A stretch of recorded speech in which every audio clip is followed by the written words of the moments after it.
Shame is a poison that makes you believe that you are rotten to the core. So much so that now you feel life is just sucked out of you, especially if this is something you've been struggling with for years. And after helping many men in the exact same situation, I've now developed an approach that you can use to trade this prison for freedom. So let's begin by first splitting and distinguishing between guilt and shame. Guilt is you did something bad. I did something wrong. Could be anything. Could be that I stole. Could be that I didn't reply to a text from somebody who needed my help and I'd prefer to ignore it because I wanted to watch my shows or something. It implies that it is redeemable. That if I maybe just return the stolen goods or suffer the consequence, then I'm now okay. I can live with my conscience. Shame, however, it actually sits much deeper than that. Shame is, I am a bad person. Guilt is an external, shame is a heavily internal experience. It cuts through all of it right to the bone. And it has this effect that it makes you feel you are fundamentally broken. It is something from birth. And if you were left alone with shame or you weren't properly spoken to about it, then what ends up happening is you get caught in a loop pattern. A loop pattern is a thought, emotion, and action that rotates together based on a story. So maybe you felt shame because of an action that someone did to you. Something, let's say, inappropriate. And it had you believe there was something fundamentally wrong. And so therefore now moving forward in life, there's this general anxiety, there's this feeling that you're not worthy. And it brings this heavy sadness, melancholy, numbing experience. And therefore, what does that do to you emotionally? It kind of robs you of anything. And therefore, what does that do to your body, your actions? Changes the way you react, changes whether or not you want to go to parties, changes whether or not you want to speak up in a conversation, which then affects your thoughts. And all of these cycle together. And what ends up happening, if you look over here, your identity will begin to fuse with shame. And it starts to cycle over and over and over until it begins to compound. And then you cannot tell a difference anymore. You start to believe that is what you are fully. So in order for healing to begin, we need to separate these two, split them apart so we can actually observe and contend with them more effectively. Because guilt is a bill you can pay. Shame is a prison we build for ourselves. We have to tackle a core belief. Now, I'm not assuming that you have it, but typically most individuals that experience heavy amounts of shame often hold this belief, perhaps even unconsciously. So the belief system is that we are either innate, good, or bad. And some are born with more of one and the other. And so therefore, depending on the traumatic event or events that occurred, has led you to sort of conclude that you are born innately bad. There is something wrong, broken, crooked, warped, and bent. I want to propose to you an alternative, a different belief system that I want you to wrestle with for a little bit. Innate, good or bad, is the biggest cause for your suffering. Because if you believe at the core level that you are broken, then that's something you can't fix. And if it's something you can't fix, then that's something now you are always struggling with. How could you ever feel better?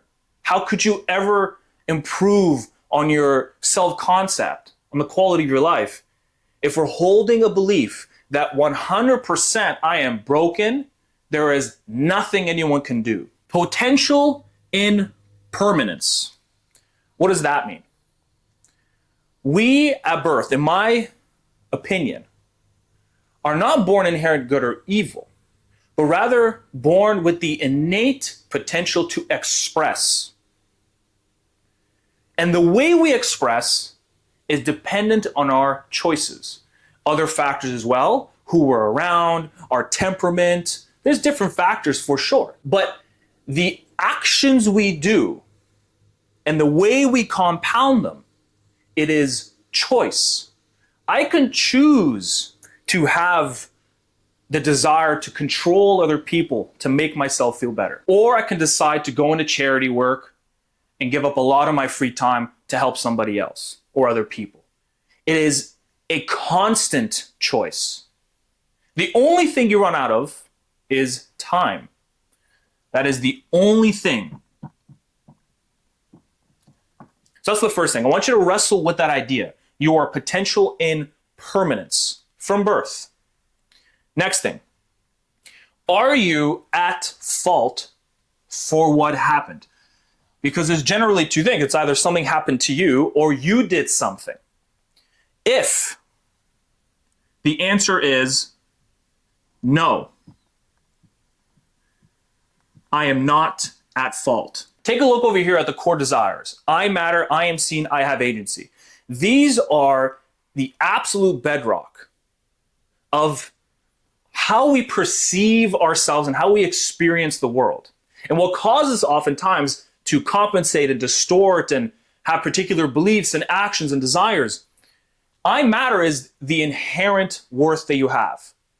If I strip away all the flesh, everything that you are right now externally, and I were to just hold you in this just light, this orb of light that you are, because we're quite literally just organic computers. If you've ever seen like a brain where you can see like all the nerves that are attached to it, it's like a computer. It's like wires and circuitry. It's amazing. And so whatever sparks to keep that alive, if I hold that, is there something actually wrong with that? No, it's the external that begins to become different. The next one being I am seen. Are you being seen for who you are right now? Are you revealing yourself to yourself? Are you hiding? Are you keeping secrets?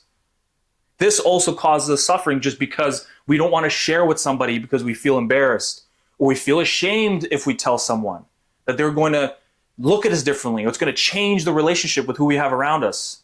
And we fear we might be isolated or rejected. I have agency. Were you robbed of the ability to choose? Have you been robbed of your ability to manage your emotions? Do you feel unregulated? And so you want to look at which one of these three were violated. And I want to give you an example. Now, I only work with men, but every once in a while, I do have the opportunity to work with women. And I worked with one recently who she was SA'd when she was much younger by a man much older. And it had gone on for years and years and years. It was at the age of 4 years old all the way up until she was probably perhaps 8 years old. As you can imagine, someone who's gone through that experience at such a young age, she barely had enough time to even be a normal child.